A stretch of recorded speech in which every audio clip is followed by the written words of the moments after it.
দর্শক, রাজশাহীতে এবছর আমের বেশ ভালো ফলনের আশা করছে কৃষক ও কৃষি বিভাগ। জেলায় 89% আম গাছে মুকুল এসেছে। এ বিষয়ে বিস্তারিত জানাতে রাজশাহী থেকে যুক্ত হচ্ছেন সহকর্মী মতিউর মুর্তুজা। মুর্তুজা, এবার আমের কেমন ফলন আশা করছে কৃষকরা? লক্ষ্যমাত্রা কত ধরা হয়েছে? রাজশাহী জেলার বেশিরভাগ আম গাছের মুকুল কিন্তু এখন মটর দানার আকৃতি ধারণ করেছে। কৃষকরা ব্যস্ত সময় পার করছেন দ্বিতীয় স্প্রে করার প্রস্তুতি নিতে।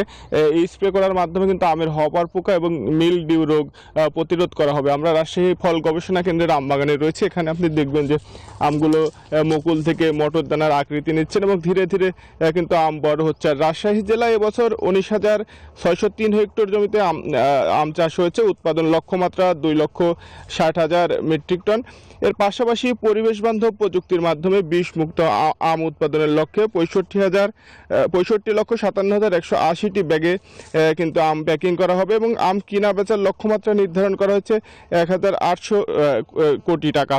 আর রাজশাহীতে আম চাষি রয়েছেন 1,68,025 জন এবং আম ব্যবসায়ীর সংখ্যা রয়েছেন 386 জন। এবং রাজশাহীর এই ঈদে জামা জুতো অ্যাক্সেসরিজের ডিসকাউন্ট।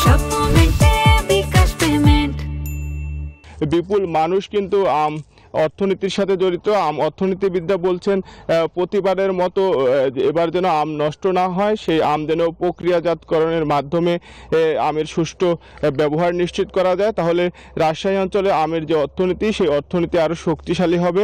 এই অঞ্চলের আম চাষি সহ যারা ব্যবসায়ী রয়েছেন তারাও লাভবান হবেন।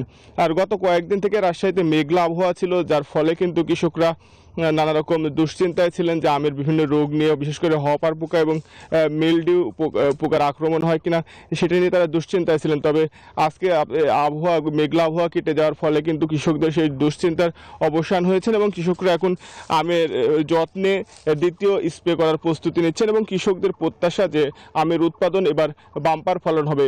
একই কথা কিন্তু জানায় কৃষি বিভাগও এবং আম বিশেষজ্ঞরা বলছেন যত্নের মাধ্যমে কিন্তু সাময়িক প্রতিকূল আবহাওয়া থাকলেও আমের ফলন কিন্তু কমবে না। আম উৎপাদন লক্ষ্যমাত্রা এবছর অর্জিত হবে। এই ছিল রাজশাহী থেকে সর্বশেষ রুবা।